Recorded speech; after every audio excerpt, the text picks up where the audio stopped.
قیامت کے موقع پر ان کی جواب دہی کا وقت ہوگا کہ جو پیغام ان کے ذمہ لگایا گیا تھا وہ اپنی قوموں تک پہنچا دیا تھا اور قوموں نے اس کا کیا جواب دیا. سبحان اللہ، ماشاءاللہ، بہت ہی زبردست. رسولوں کی حاضری کس وجہ سے مؤخر ہوا؟ یہ ایک سوال ہے. رسولوں کی حاضری اصل میں یہ اس کو میں نے شاید اپنی گفتگو میں واضح نہیں کیا.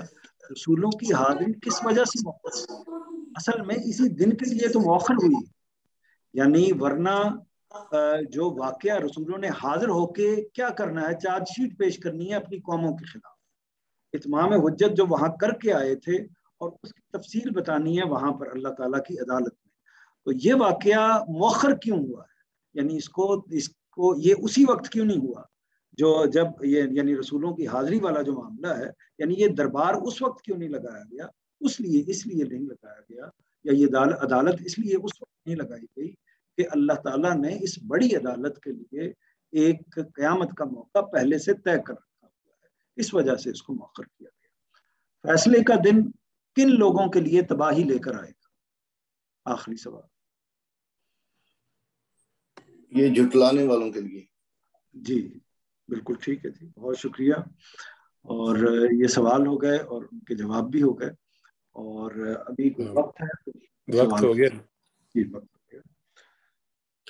آخر دعوانا ان الحمدللہ رب العالمین. آپ کو بہت شکریہ. بہت شکریہ جی، جزاک اللہ خیر.